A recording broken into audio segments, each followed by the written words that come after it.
Hello everyone. Today we will going to discuss the topic exponents. So first of all, what is exponent? The exponent is the number of times the base is multiplied by itself.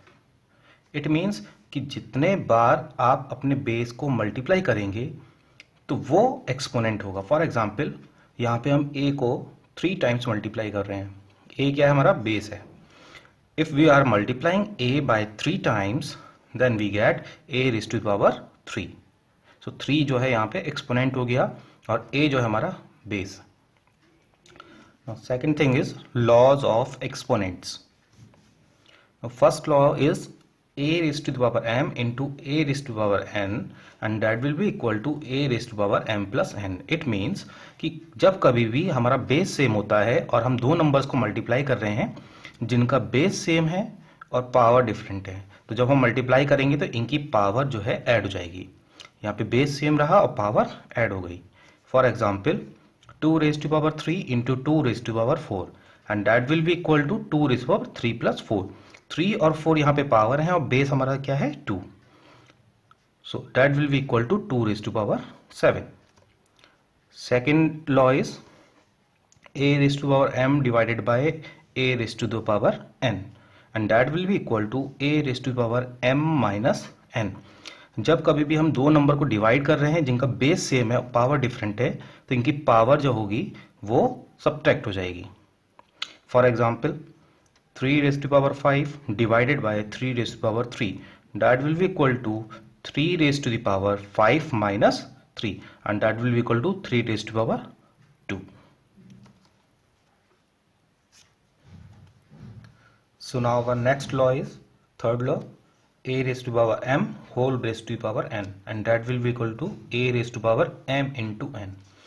मतलब जब हमारे पास एक number है a जिसकी power है m और इस पूरे की पावर है n, तो जो आपस में पावर जो है मल्टीप्लाई हो जाती हैं. So we get a raised to power m into n. For example 2 raised to power 3 whole power 2 that will be equal to 2 raised to power 3 into 2 that will be equal to 2 raised to power 6. Now fourth law is a raised to power minus n. जब कभी भी base की power negative में होती है तो हम उसको रेसिप्रोकल कर देते हैं. तो ये हमारा हो जाएगा a raised to power minus n equal to 1 upon a raised to the power n. For example 4 raised to power minus 2, so that will be equal to 1 upon 4 raised to power 2, that is 1 upon 60. Now our fifth law is a into b whole raised to power n. जब कभी दो numbers का product की power n होती है then that will be equal to a raise to power n into b raise to power n. For example 2 into 3 whole power 4, so we can write it as 2 raised to power 4 into 3 raised to power 4. Next law is a upon b whole power n. जब कभी भी a upon b whole power n दिया होता है तो हम इसको इस तरीके से लिख लेते हैं a raise to power n upon b raise to power n. For example 3 upon 4 whole power 2 that will be equal to 3 raise to power 2 upon 4 raise to power 2. Seventh law is a raise to power m upon n. जब कभी हमारी powers जो हैं वो fraction में होती हैं तो हम इसको इस तरीके से लिखेंगे that will be equal to a raise to power m whole power 1 upon n और we can write it as a raise to power 1 upon n whole power m. इसी को हम इस तरीके से भी लिख सकते हैं रूट में a raise to the power m upon n is equal to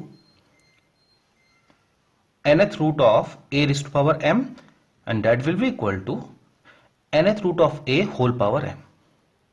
तो हम इसको इस तरीके से भी लिख सकते हैं.